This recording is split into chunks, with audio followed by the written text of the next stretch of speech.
Hey, welcome to This Commerce Life, an unscripted podcast that focuses on the stories behind small and independent Canadian retail and Canadian CPG. What we try and do is deliver or pull out the story of our guests and give them to you. You know, the good, the bad, the ugly of retail and CPG in Canada. We're filling a need because we think that retail is hard on the best of days, but it's also a wonderful, wonderful place to grow up and make your living. We also think that the industry, nor the people that inadvertently find themselves in the industry, really understand the industry at all. They don't really understand what goes on behind the scenes. So listen to us, Phil and Kenny. We'll unravel it for you. We'll give you the story. We'll give you the story behind the story. Well, how are you? Good. Raining over here all day. Are we, sorry, what? Raining here all day. Buckets. Oh, yeah? Buckets. We have Phil's snow. got snow. Yeah, we have snow. We got nothing. Oh, you got snow? Yep. Oh, I wish we had snow. I like it. I like it. I'm okay if both of you have snow. I don't want snow.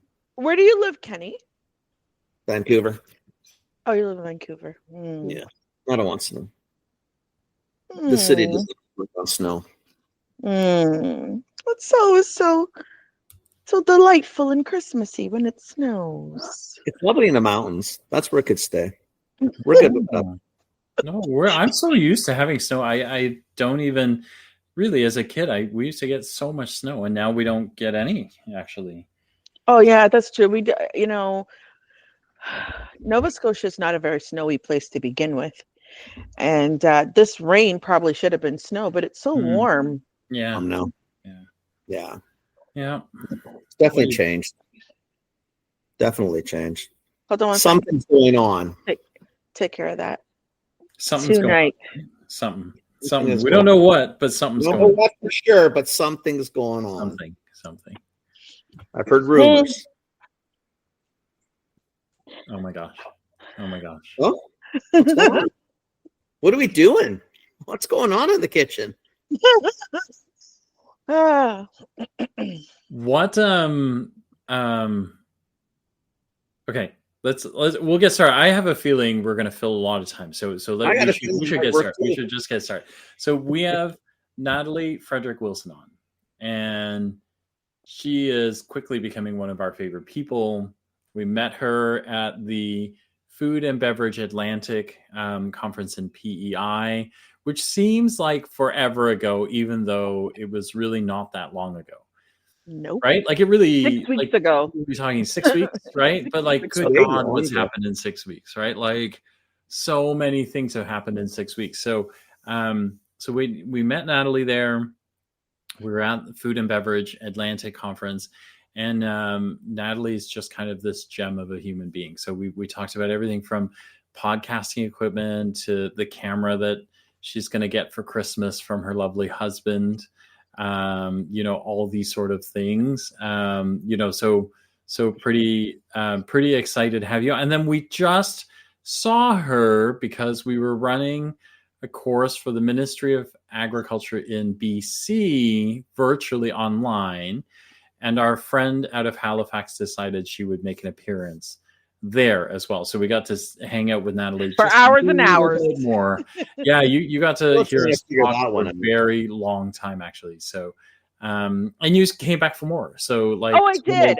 For punishment. I sure did. I wish I could have stayed the whole time, but then things just started after hours and hours a day before everything just started crashing into each other. Skating, yeah. We got it. So what we would love is if you wouldn't mind introducing yourself, and then kind of tell us what you do, where you come from, all those things, all the things. Just tell us the things. Okay, the things. You already said my name, Natalie Frederick Wilson. Currently, I live in Halifax, Nova Scotia, but I really am. Come from everywhere. I was born in West Indian, born in Barbados, and then raised in New York City, and then moved to Quebec. Now I live in Nova Scotia with my husband and my children. And so Black Indigenous woman, getting myself into all different kinds of things as it relates to entrepreneurship and the economic advancement of women, and very concerned with my work that I do in economic development here at the Mount St. Vincent University Center for Women in Business. What else? What do I do? Specifically, I meet with women and discuss, business strategy, strategic advice, guidance, connecting them, resources, helping them to navigate the ecosystem that they need to be in, whatever industry. And also at the university, I program manage the student entrepreneurship program. So one of the programs I lead is called the Alliance of Young Women Entrepreneurs. And that program is the first and only of its kind, is sponsored by RBC at Mount St. Vincent University to engage young women in entrepreneurship, train them, mentor them, give them access to coaching, give them access to entrepreneurial thinking, entrepreneurial education, training, entrepreneurial opportunities, and exploring ventures that they may want to delve into or need more information on. And then my work that brought me to PEI and allowed me to meet you two guys is my work with a program that we call SPICE, specialized program for cooking entrepreneurs. And this very awesome program is the driving force behind underrepresented women in Nova Scotia having the opportunity to become real food entrepreneurs, not just food makers. And I created and built and now direct and lead that program. And we're in our third year. And it's exciting work. It's very important work. And every day I see the results of what we're doing. And it has been a terrific, just the Center for Women in Business and is the home of this program. And every day we see women moving forward in their entrepreneurial journeys as food makers and food entrepreneurs. And I'm just so happy to be part of that. So that's what I do and who I am. That's cool. Is this something that you sort of fell into naturally? Like, were you entrepreneurial from a young age, or is this something that intrigued you as you started going through your career? Like how did, because this is interesting. I mean, how do you end here? Like, how do you start here or get here? Or Okay, sure. So I come from a very entrepreneurial family, very entrepreneurial. My grandmother, I come from the last 5 generations of my family, because I have to start there, are all born in a different country. So my children are born in a different country to me. I'm born in a different country to my mother. My mother's born in a different country to her parents, right? And then my mother's father, born in a different country than my grandmother. His parents, born in a different country to him. So 5 generation deep immigrant. Okay. My grandmother, after she, and I'll make this as quick as possible. After she and my, yeah. As soon as when my grandparents, my mother's parents, were not together anymore, my grandmother is French Creole, and she ended up moving to Barbados, and she did not know how to read and write English. but was a very savvy businesswoman. Her parents owned banana plantations and cassava plantations in St. Lucia. And then when she came to Barbados, she was not treated very well. She was treated as a foreigner, someone who was, people didn't respect her because of her accent, because she didn't speak English that well. But she could buy and sell you for lunch. She had a she's still alive, very quick mind, spicy, you name it. And so I was her first grandchild. Not welcome first grandchild. My mother had me very early, and she wasn't happy about that. And so, however, as luck would have it, I was born on August the 4th. As luck would have it, not luck, blessings. My grandmother's mother, who was her favorite person in the world, was also born on August 4th. So I kind of became like the golden child to her, her favorite to this day. She got 6 kids. She likes them, but she loves me. Okay. And what happened as I grew up, my grandmother became very much more respected in her community because of her entrepreneurial spirit. She was able to build homes and travel. And even though people initially didn't respect her, she was the one in the community who helped people who had the extra money. They needed a place to stay. They stayed in her home. And often as I was growing, I helped her. So from the time I was 6 or 7 and I could read, I would read for her. And she would travel to England and purchase leather goods, curtains, you name it. She was an importer. And she would bring those items back to Barbados and she would sell them. The very people who treated her poorly couldn't ever think at that back in the 70s that they would travel to England. She would travel there all the time because she had lived there. Her sisters had lived there. And so because she couldn't read and write, she used to record messages to her sister about on her sisters. They all lived in England, about what she wanted to purchase, and they would start buying it before she got there. So she had a little tape recorder, and I was her secretary, right, at 6, 7, 8 years old.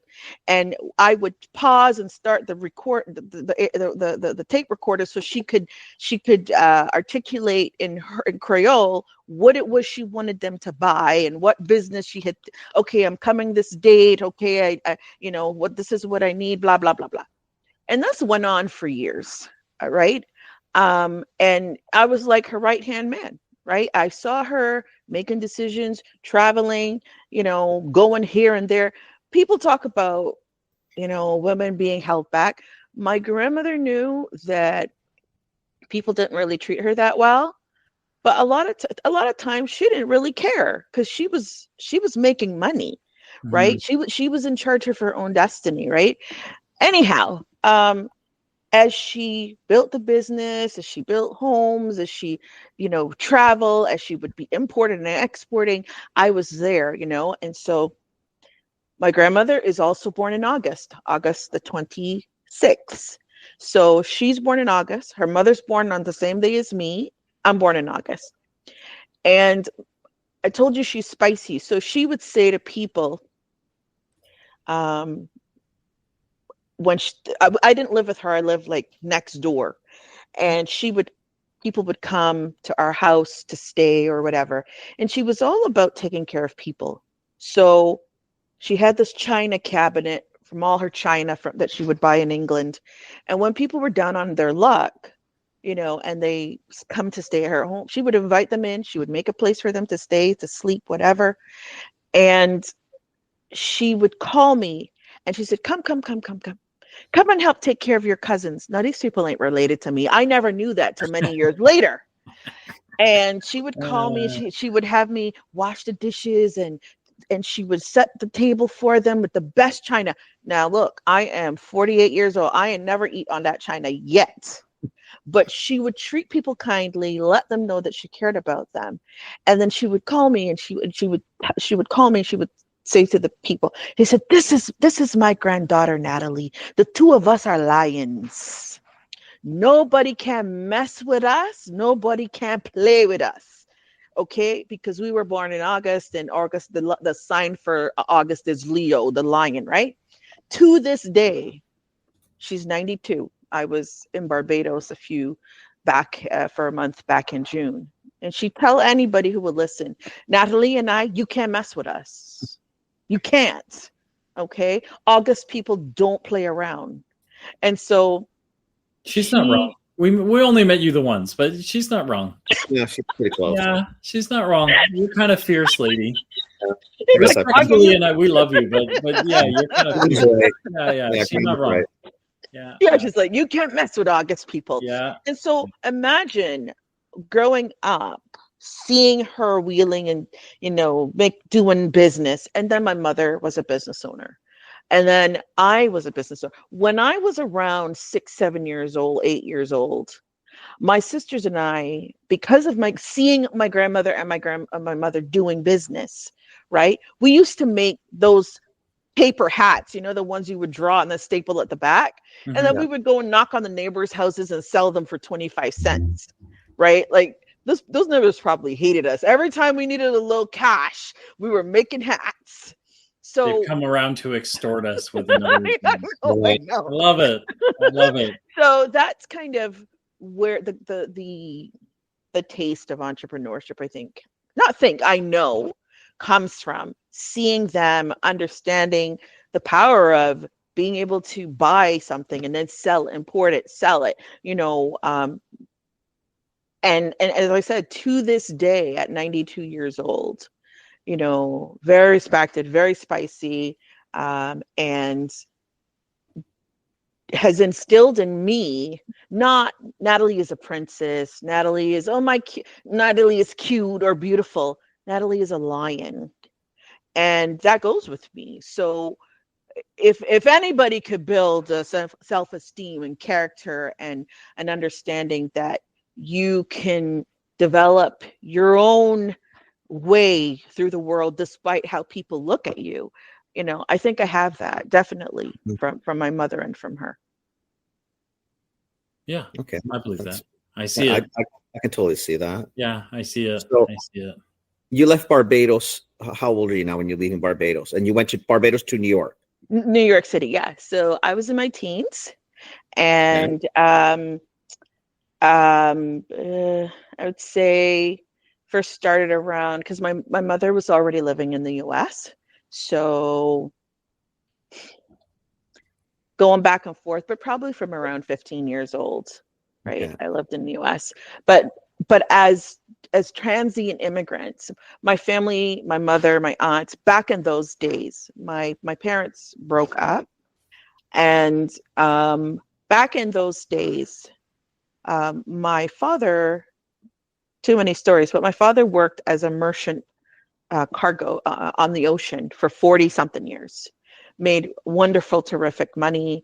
The family was always doing well. And then when my parents broke up, that caused a wedge. And, now because my father's upset, he's not sending that same big money. You know what I mean? Mm-hmm. So back in the 70s, 60s, 50s, 60s, 70s, West Indians would go to the US, New York City, and they would work 6 months, go back home, work, stay 8 months, work, whatever. And then eventually, my aunts and my mother and whatever, they just stayed there.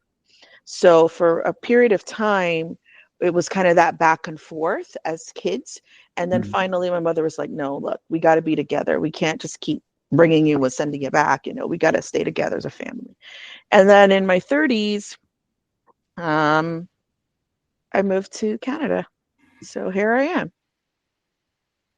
Why Canada? New York City. New York City to why like New York City to Montreal nonetheless, right? Okay, so meeting my husband, it was really what allowed that to happen. He loved New York City, and loved visiting and loved staying, but just not to live. He grew up on a 300 acre farm property, and so my New York City apartment was great. He loved it, but we did not have, an acre of land. So, well, how did we end up here? Quick story. My life is a story, honestly. In 2005, my best friend, who was obsessed with marriage and relationships, right? Called me at my office. I used to work as a treatment manager for a huge prosthodontic surgical practice of specialty surgeons, and calls me at my office one day. I'm talking to a client, and she's like, go to this website, put in this password, put in this username, check it out, call me back. Click, hangs up the phone. What? She had started a singles profile for me on a singles website. Damn. With all my pictures and all my everything. And I'm not saying I'm not a diva now, but listen, I was a looker, okay? She got the best of the best photos. She's got me sitting here and doing this. At that time, my hair was fairly long.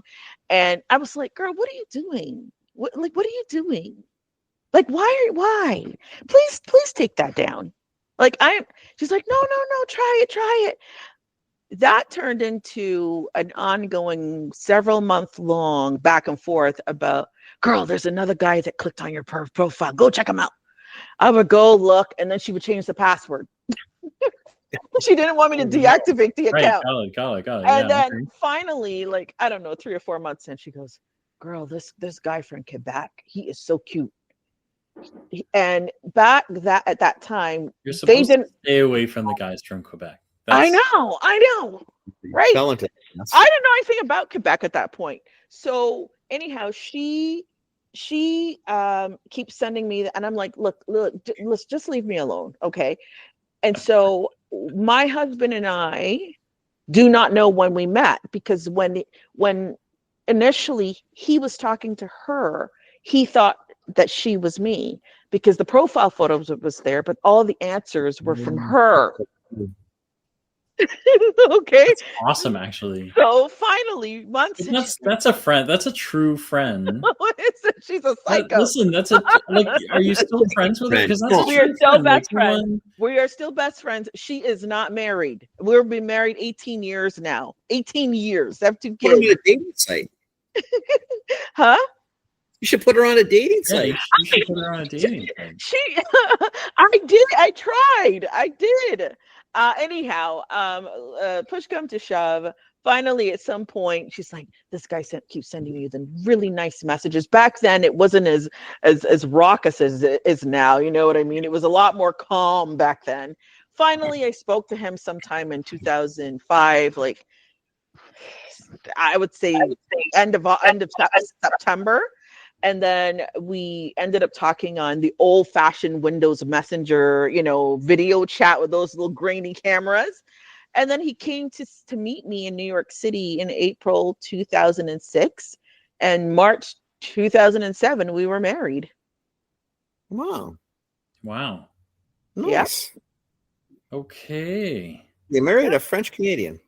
He's not French Canadian. He's from Quebec, very, very French region, but he's not, his ancestry, I believe, is English, but he speaks French. Was raised in Eastern Township of okay. Quebec. So he just confused us, the rest of us Canadians. Yeah. It's all good. Well, it's good. Yeah. Okay. That's what makes us feel great. Yeah, exactly. Right? That's awesome. Yeah. How do you, I have so many questions. So how do you, because you've got an entrepreneurial background, but you kind of find yourself in academics, so how did I get there? Listen, I identify a little bit, so I'm curious, right? Because I teach as well. I've got the entrepreneurial bug. I want to be able to help people, but then I did find myself in the academic world, which, even the folks at Centennial would tell you, I don't think I really understand that world at all. Sometimes they send emails. Sometimes I'm on with him when I get the emails, and the face I make, and he kind of goes, "Oh, got an email from school because I'm like, I don't understand I academia don't at all. understand I went what's through it. happening. Like, I don't. what are they asking for? Like, what is happening? You know, so yeah. So fortunately, or unfortunately, my husband and I owned an automotive franchise for several years here. And in 2019, Mhm. we were in our 7th year. We had been looking for a new location for our business. It had outgrown the space. It was horrible. It was hell. We had a terrible landlord, terrible, from hell. But we needed a bigger space to really run the business. Everything was just jumbled on top. Like when we opened that business, it was a good space, but it, you know, it was growing, you know, whatever. We looked for 3 years. Everything kept getting more and more expensive. And 1.2 million, 1.5 million. And we were like, man, we just paid off some loans. Do we want to go 1 million deep into this? And so, and then we started getting a lot of copycats copying our business because we had kind of brought a kind of an American style look and feel to our business. And we had to make a choice. Either we were going to use some of our money and borrow some money and invest $1.5 million, or we had literally a few weeks to decide. We were going to try to rough it out in the same location we were in. And there was not enough time. And we realized that it was causing a huge problem with our revenue, our employees. And finally, I said to my husband, I don't think I want to, we live here alone. We don't have any family. Yeah. I don't want to borrow $1.5 million from we wouldn't have borrowed $1.5 million. You know what I mean? It's never 1.5. It's 1.5 plus, right? And so we just let go. It was a sad time. My husband's family was in the automotive industry for many, many years, over 40 years. They owned a body shop. And so my husband really loved our business and really loved the freedom that it gave us. We worked really hard. We did really good work. My husband, does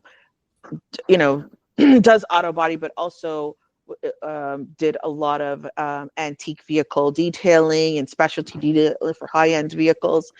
And we just let go. And for a while I was exhausted and I just was like, I don't know if I have anything to give to anybody. And then Tanya Prist, who is the executive director for the Center for Women in Business, sent me a Facebook message and said, Natalie, I'm looking for someone, because they've been aware of my business. We'd won several awards. I'd won several awards. Our business had won several awards here in Halifax. And really our business, I was the president of our company. I was the first woman, really Black woman in Nova Scotia who owned an automotive business that was doing well. And so Tanya sent me a message. She said, look, one of the women in our team is going on a maternity leave. And I'm wondering if you could come and cover that.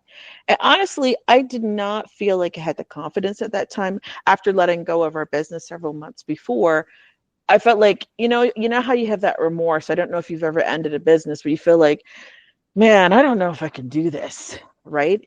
And she's like, no, Natalie, you have it in you. You've built your business. You've done this, that, blah, blah.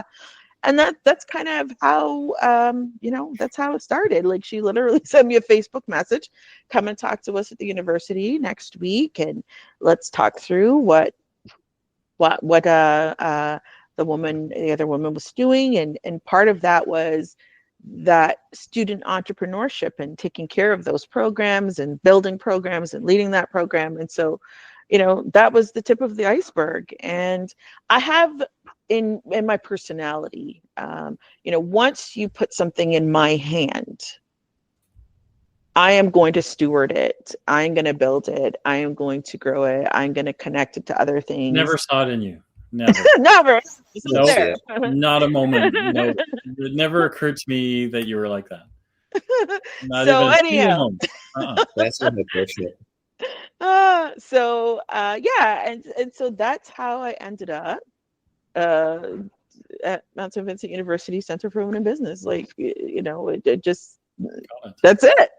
And ever since, I just keep working away and trying to be impactful and just do good work and advocate for women and help them to see their way forward. And yeah, that's how we ended up there.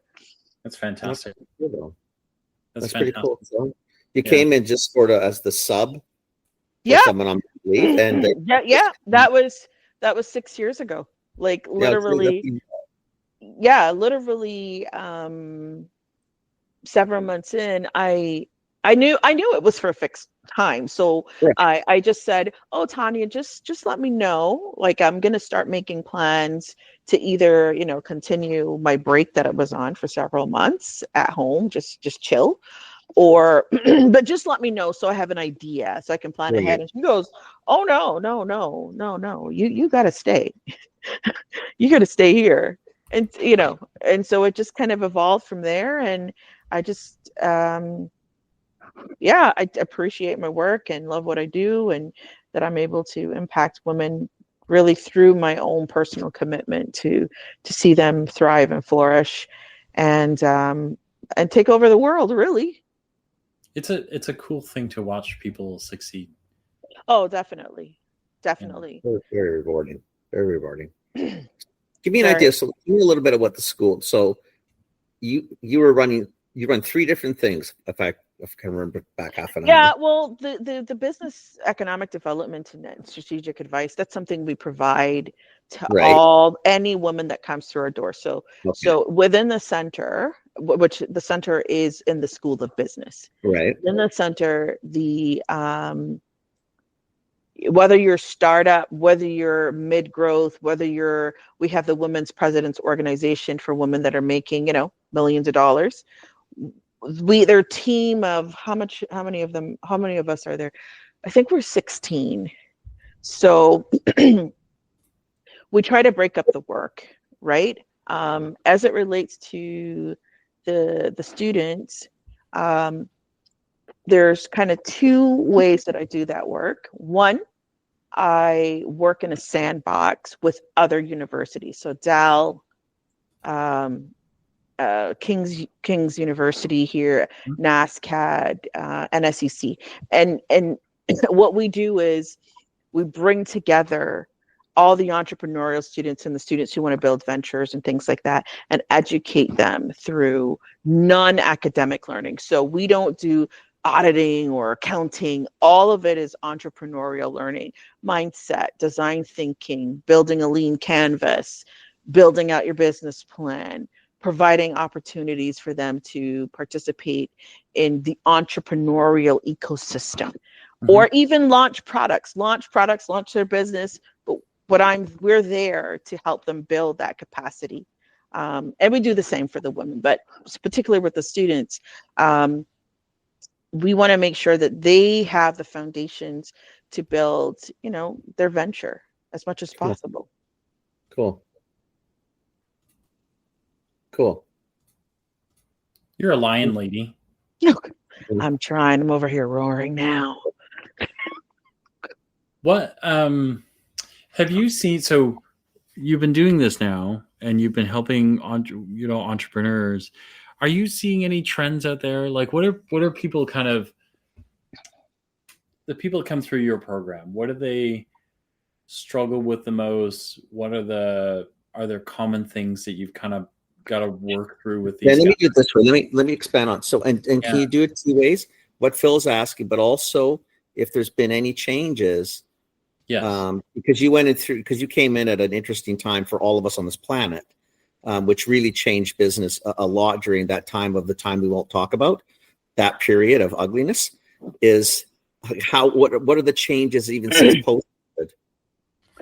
So I think I have to go back a little bit to kind of talk through that. So I always had an interest. Well, of course, I'm engaged in the work of economic development and advancing women, right? Mm-hmm. Then that period of time happened. And I always had a self-interest in food. So I'm going to speak about the food industry. Okay. because otherwise it'd be too broad. Food industry. What happened was a strange thing. When that period of time began, it was like everybody was like at a pause, like what's going to happen? What happens here? Nobody really knew within those first few weeks, Yeah, right? for sure. Yeah. And Nova Scotia was in lockdown the longest. So quickly, within a month or so, which was quick, our phones started ringing, because at first people didn't know what to do. Everybody was stunned. And then our phones started ringing. And the government started unfolding these programs, CERB, this, that. Right. People can't go out. People can't buy from restaurants. People can't go to restaurants. Everybody's at home. And then we started getting calls from women that are business owners. You know, I don't know what to do. My cash flow, my this, my that, I'm not selling. And I'm like everybody's in the same situation. I'm not sure what's going to happen here, but they're like, well, the government has a program and blah, blah, blah. And nobody really, the government said they had a program, but they didn't really outline what it was going to do. So within a few weeks, they started talking about how the program would help people. And then now people are calling, how do I get this money? And then strangely enough, I kept getting calls from women who made food, right? They're like, look, I have a business. I can't make food. Nobody can this, that. And I'm like, okay, but what's the name of your business? This. Okay. Well, where is it? Oh, I run it out of my house. So I said, is this business a registered business? Like, well, I've run this business for 8 years or 10 years. And I'm like, no, but that's not the question. Is this business registered? Do you have insurance to run this business? Because the little that I knew then about the regulatory aspect of business, you can't sell those meals from your house. Yeah, but I've been running my business for this long. So what happened is COVID came in, and there was this great revelation of the black food, the black market for food, right? Yeah. And plus, a lot of smaller food businesses started calling too. So the ones who are cooking at home, I had to tell them, I'm sorry, it doesn't matter that you were cooking this food at home for 10 years. You were not a business. You are running an unregulated, unlicensed, basically an illegal food entity from your home. And they're like, well, I use that money to buy groceries and I use it to run my house. And I said, I understand that. But CERB will not serve you because you don't have any of the things. You're not technically employed. Like, you got no job, really. Yeah, there's nothing. You've been collecting cash and Interact transfer. You don't own a business. Now, honestly, I realized that some of them just didn't know. Yeah, most of them probably. Yeah, just didn't know. The immigrants, those in underserved communities, those in African Nova Scotian communities, they just operate in their own ecosystem, right? And then more and more, I was getting these calls till I was like, this is very strange. How many people are cooking at home, right? And then you started seeing more and more people popping up on Facebook selling food. I'm like, wait, we can't go to people's food. So how are the food vendors on Facebook selling food? How does this work? Right? Facebook, Instagram. I think we had a guy on the podcast. Yeah. Remember that guy, Elaine Kenny? And he was selling creme brulee. Creme brulee on Instagram. It was amazing. Seriously. I mean, you know what? People got really innovative. And it was they did. It was not necessarily legal or probably the most definitely not. Definitely conscious, but that's okay. So anyhow, I started thinking about how I kind of started cataloging kind of in my brain, like over and over again, people had the same problem. Women specifically, the same problem. And I'm like, we got to do something about this.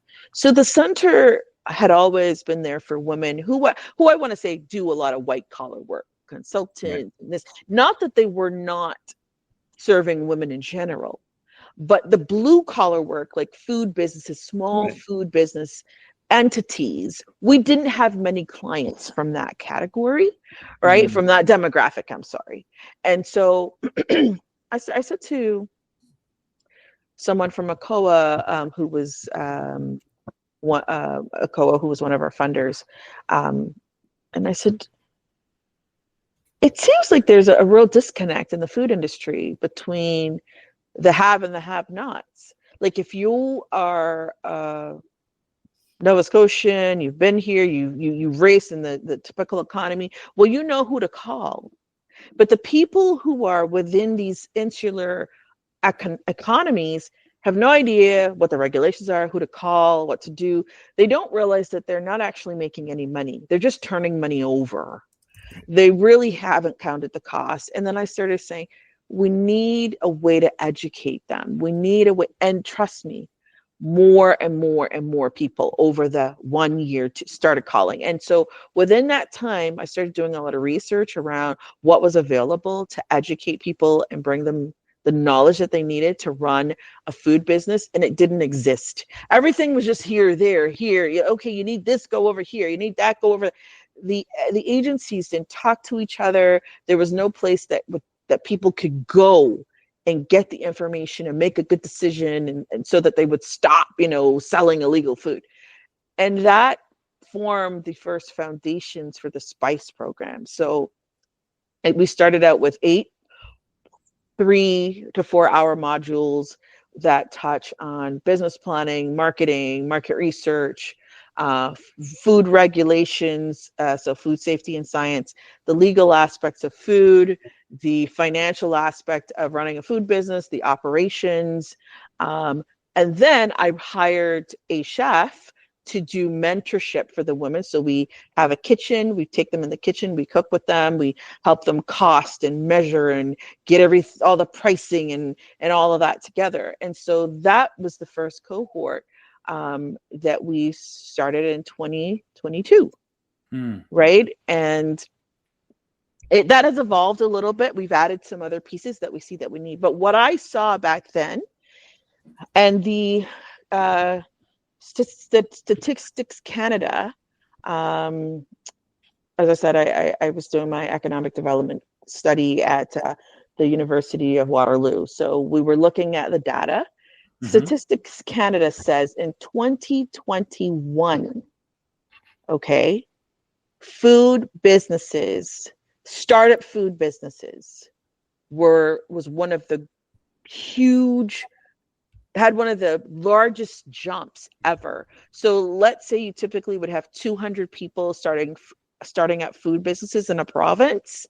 Nova Scotia, it was 1,280, almost 1,300 people started new food ventures in the pandemic at that very beginning of the first year of that time. So the women spoke to that trend. So we started looking for people who could sponsor the program, radically sponsor, because we decided that the most underrepresented and not included groups of women that were not really doing well in the food industry, even though they had great food knowledge, were immigrants, African Nova Scotians, people of color, women of color, refugees, Indigenous women. And so we catered our program. Like anybody can apply to the program, but the demographics that we're looking for. And over the last 3 years, right, we have had literally almost 40 women through the program. So what do I see? Wow. Yeah, like right now we have 12 going through right now. What do I see? Well, I see that women have a tremendous opportunity and capacity to do well in the food business if they have the right tools and support. Right. So the SPICE program, and I said to Tanya, my boss, I said, it has to be radical. If it's just like giving people like workshops, I can't be there. We need resources. We need money. This lady is a lion. Come on, people, let's go. We need money, man. We can't say people are underrepresented. They need equality. No, they need equity. So in the program, we provide them with, first of all, it's the program, they don't pay for it. We hire the facilitators and the teachers and the chefs and whatever. We provide them with, they need childcare, we pay for that during the program. They need equipment, they need business registration, they need a year of commercial liability insurance, we cover the cost of that. They need a piece of equipment. Okay, you know, they need a dough sheeter for $2,500.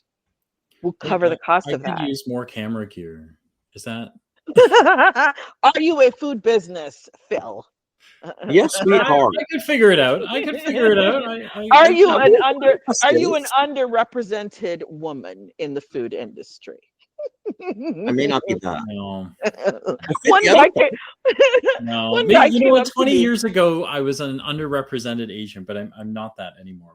I've never been underrepresented. We are mainstream. So yeah, we're pretty mainstream. I couldn't.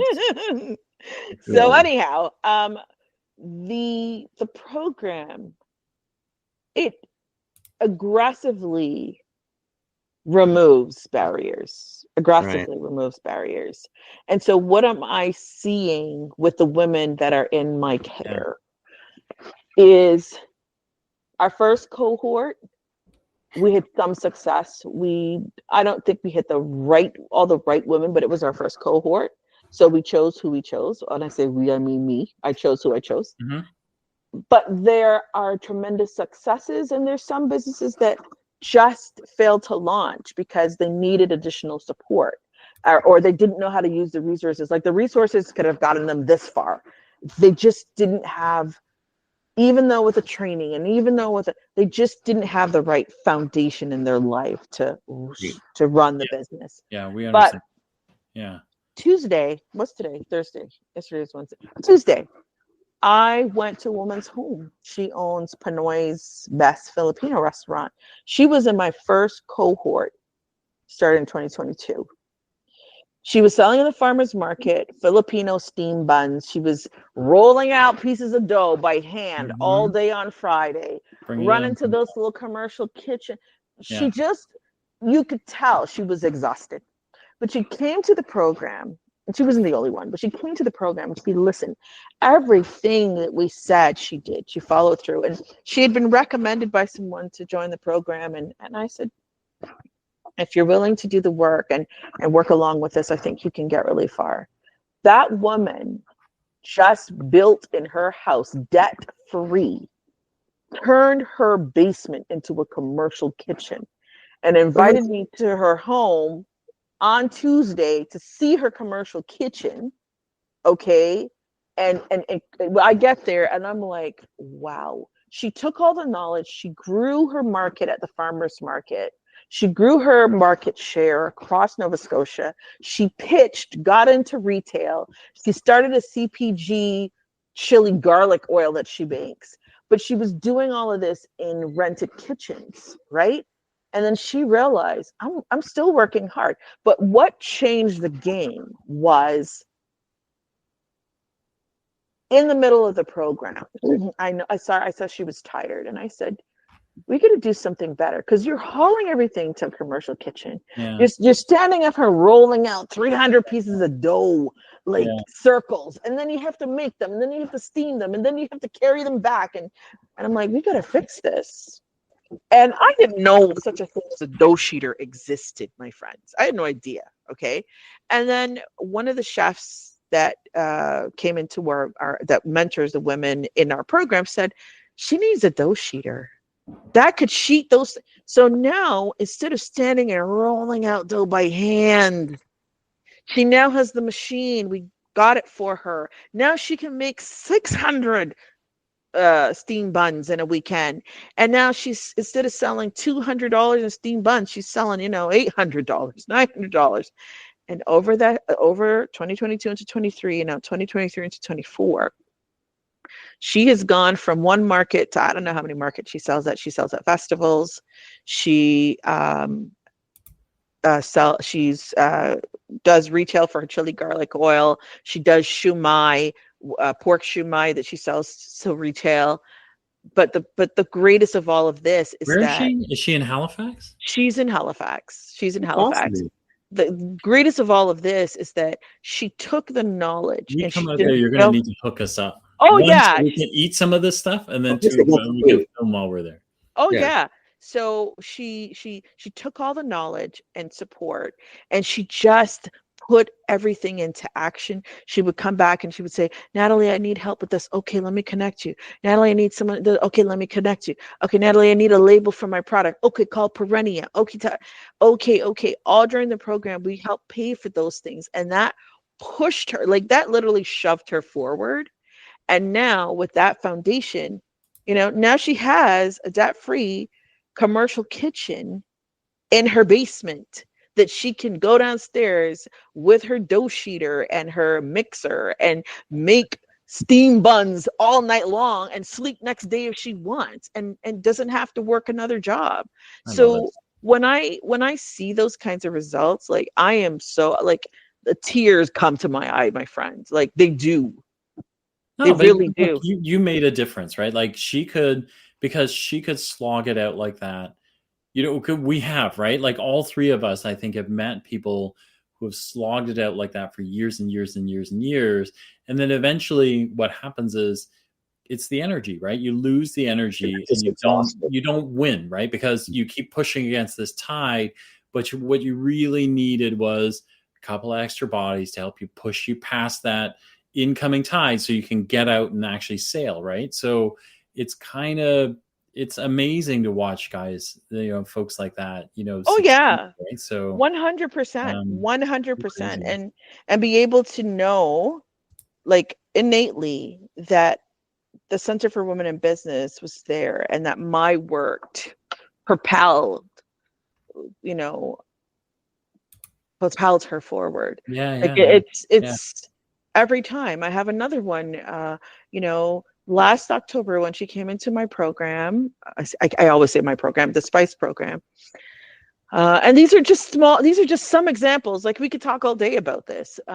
Last October, she's from Cuba. She was selling empanadas with her Venezuelan or Argentinian friend, I forget.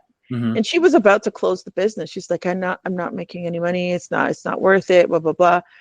That same month, she heard about my program. Out of, I don't know how many people applied, 70 something, she got chosen.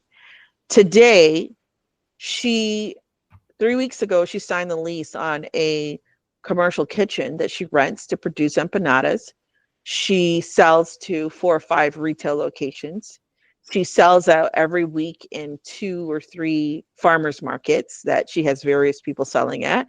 And she has now become a supplier of empanadas to Dalhousie University, which has 25,000 students. Okay.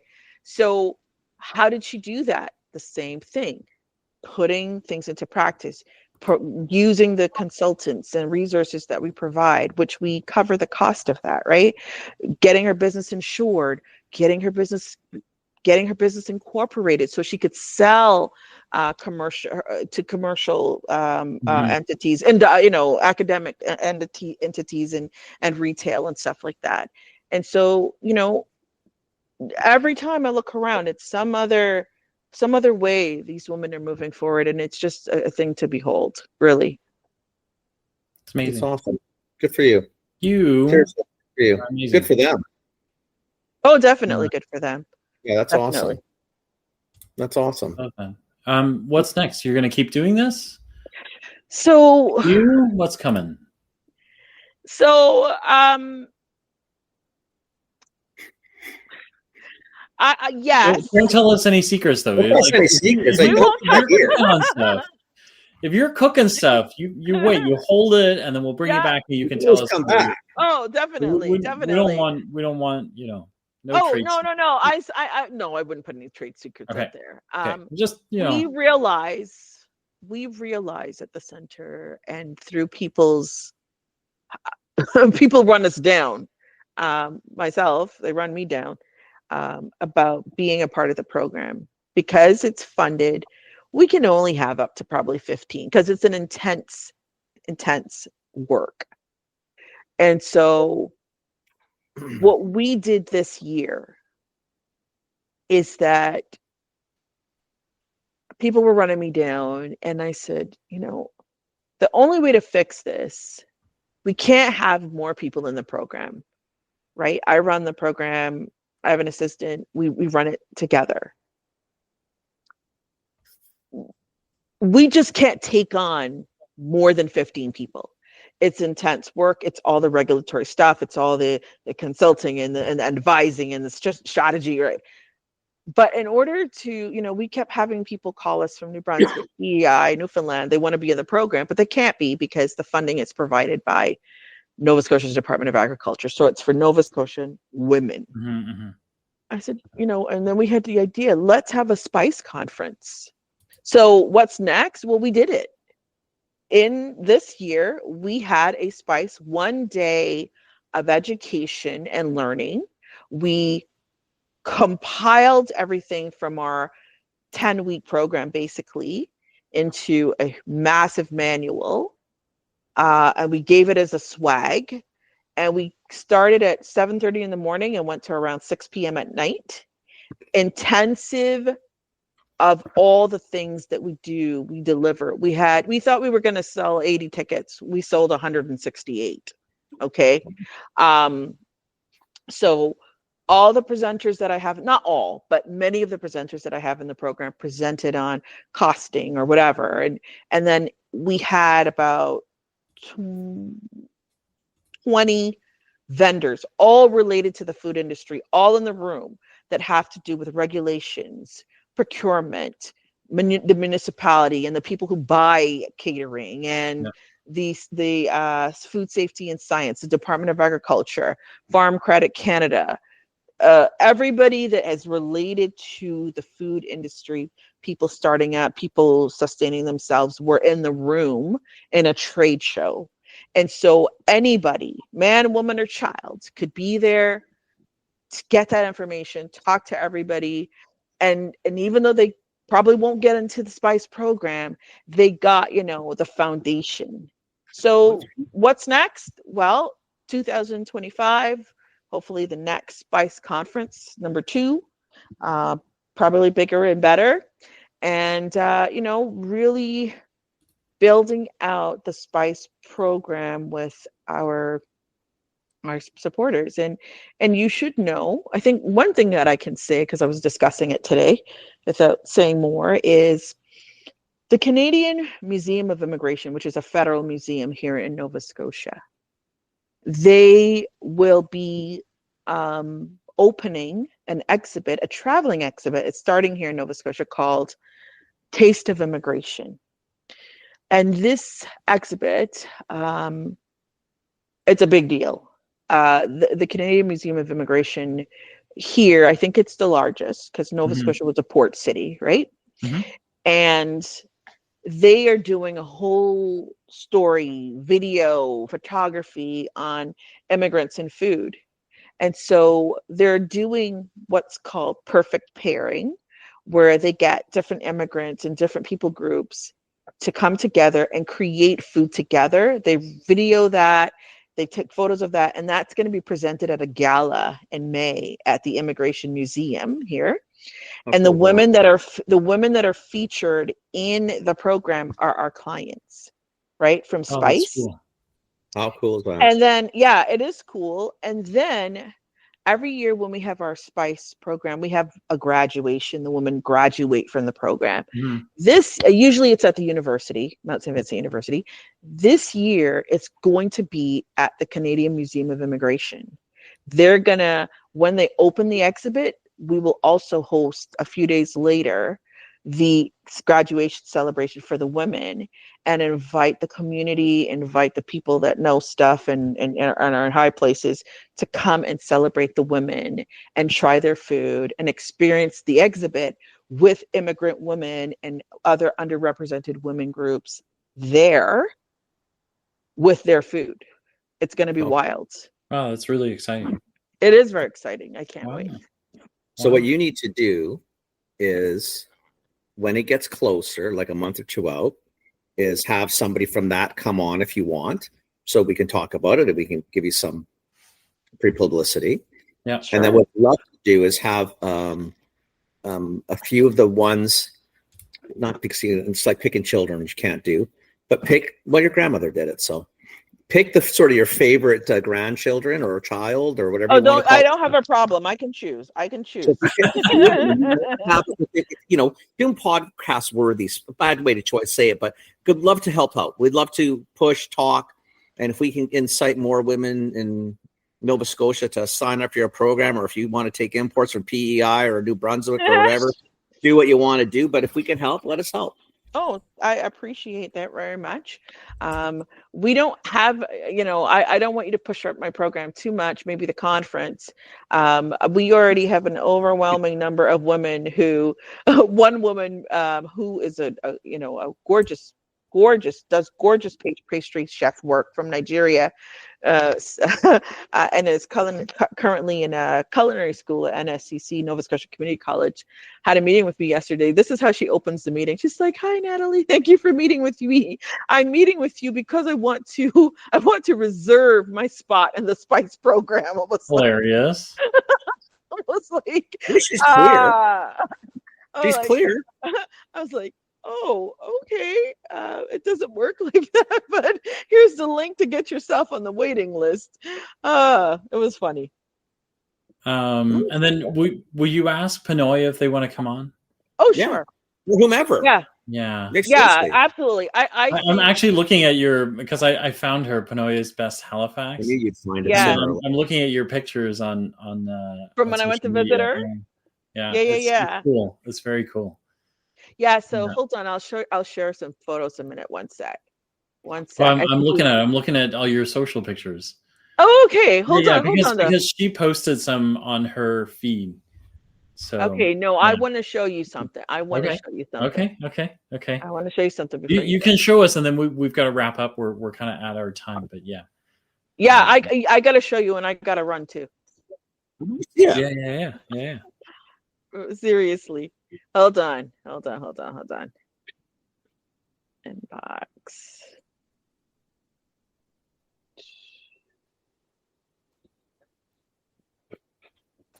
And then if you ever, it doesn't sound like you do, but for your conference, if you ever need folks to come and do stuff there, we would love it. Yeah, let us know. Okay. Yeah. Okay. I mean, we can talk about our conference. Probably won't be until because we try to do it not in summer. We try to do it like fall, so that we can get through the. Hold on one second. I don't know how do we share my screen. It is the 1, 2, 3. It's the third button left of the hang up button. So you got the hang up button, which is red. You've got 3 dots, a hand, and then the up arrow. The up arrow is how you share. So click on the up arrow, and then I think you just hit share screen and then touch it so it highlights the screen and it should go. Okay, hold on a second. Presenting is not, I don't know, it doesn't allow me. Maybe you have to give me permission. I don't know how to do that. Or send the picture in the chat thingy. What do you call it? Like on the far right. Yeah. Okay. Sure. Yeah. I wanted to show you. There, then Phil can open it up, and we can see it on screen. Yeah, I wanted to show you how our women and their food from last week's cooking in the kitchen. Anyhow, I'll just send you the women. Hold on. Yeah, you're actually set to share, so that's weird. But let's not wrestle over technology. Well, I'm not going to win that one, so I'm not touching it. Okay. Filipino style, loving it. My wife grew up in the Philippines. She's Chinese, but she grew up in the Philippines. So really, all of this bao stuff and and siopao and all that stuff, that's Chinese and Filipino. So bring it on. Oh, here it is. I see it now, guys. What am I saying? Pork shumai. Yeah, man. Wow. Share. Can you see my screen now? Oh yeah, coming. Coming. Okay. There we go. All right. Okay. There you go. Hold on. I think I got to do something here. I got to click on this. Okay. So this is my group of women I have right now. Nice. Wow. This is us. On the same note, though, we notice the same sort of things. So whenever we run these sort of things, like any more than kind of a dozen people, and it just doesn't. I think 12 you're really pushing the limits. Yeah. Yeah. So this is our pastry chef who, really great story, heard about the Spice program through a news article and called me and said, I want to work with these women, and comes into the kitchen. This is our chef Shane, but this is them, they come together for the first time ever that some of them have ever been in a commercial kitchen. And we just work with them and help them to get things right, oops, that's not what I wanted to do. Anyhow, the point that I'm making is like a great work is happening, and This is awesome. That's awesome. So, next time we actually, I wish we had met you ahead of time, because we were looking for excuses. We were actually trying to assemble, like whenever we go to cities, right? So when we were in Charlottetown, we went out to Hand Pie and filmed at Hand Pie. Went out to Fromagerie, right? To film there. And so like we were looking for somewhere, we were going to hop to Halifax first and then to PEI, like to Charlottetown, but we couldn't really put together a group. But I'm thinking, Kenny, right, next time we go, if we stop in Halifax, we could go shoot, like Pinoy's looks amazing, right? It looks like Fromagerie's kind of cheese curd thing in the back of the house, right? So so it'd be cool to film some of that stuff and put some footage out, right? So anyhow, I have a whole bunch of women that I could let you know about, but I have to run. Thank you so much for this conversation. Thank you. I'm so glad that you decided to meet with me and we could hang out for an hour. We love it. Cool. Anytime. Really. Yes. Yeah. Thanks, guys. Have a good night. Have a good night. Bye. Bye. She's cool. Yeah, she's doing some good stuff, man. Yeah. She's some really good stuff. That's awesome. Yeah. Yeah, that's really good. That's really good. Okay. Thanks for listening. Thanks for listening, everybody.